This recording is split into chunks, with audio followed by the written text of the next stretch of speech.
J'ai pu, avec les évêques, partager sur la situation actuelle de l'enseignement catholique, l'état de la rentrée, les perspectives à venir. Et puis après, nous avons eu un échange dans la confiance, dans un échange très constructif sur des vraies questions qui préoccupent les évêques concernant l'enseignement catholique, qui pour eux a une place importante dans leur mission. C'est bien la loi qui reconnaît à l'enseignement privé et pour nous à l'enseignement catholique notre propre caractère qui est fondé sur l'évangile du Christ. Et évidemment, dans ces conditions, aujourd'hui, dans le contexte actuel, compte tenu de la réussite, on peut le dire, de l'enseignement catholique, eh bien l'enseignement catholique peut être attaqué sur ce que certains considèrent comme des atteintes à la liberté de conscience ou des atteintes à la laïcité, ce qui globalement est tout à fait contestable. Il y a un établissement privé qui n'aurait pas de caractère propre n'a plus de raison d'exister, c'est la loi qui le dit. C'est la raison d'être de notre institution que d'avoir ce caractère propre.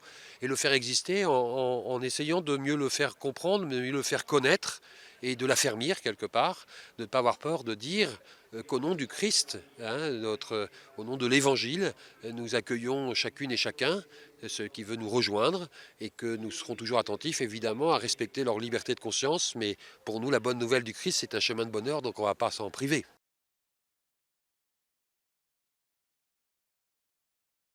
On devrait se poser la question suivante, est-ce qu'un élève quand il sort de tel ou tel établissement a pu rencontrer le Christ? Après, sa liberté, c'est de cheminer avec lui ou de ne pas cheminer avec lui. C'est sa liberté, ça. Mais il faut lui donner la possibilité de découvrir le Christ. Et effectivement, il y a des enjeux de formation importants, en ce qui concerne notamment les personnels enseignants, qui viennent de tous horizons, et c'est une belle chose, mais qui, pour beaucoup, n'ont pas de connaissances ou de connaissances religieuses ou n'appartiennent pas à une religion particulière. Donc là, il y a un vrai travail de formation pour leur permettre de découvrir notre projet éducatif avant qu'ils s'y engagent pleinement.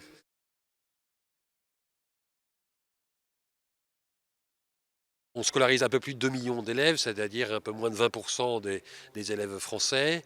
Les moyens sont toujours un peu limités, effectivement. Nous touchons 80, c'est la règle des 80-20, donc 20% pour l'enseignement privé, 80% pour l'enseignement public. Mais là, on est dans une phase où le budget va être négatif, c'est-à-dire que l'enseignement public va rendre 4000 postes et donc nous, on va devoir rendre 700 postes, ce qui va rendre la rentrée prochaine extrêmement difficile.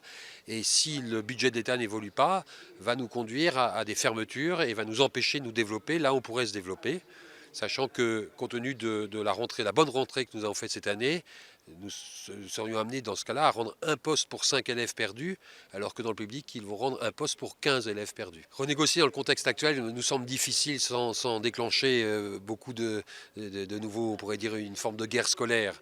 On connaît le budget de l'État, on sait les difficultés budgétaires de l'État, des collectivités, donc il s'agit surtout de trouver un mode juste de répartition des moyens, mais on ne peut pas non plus tout le temps demander plus.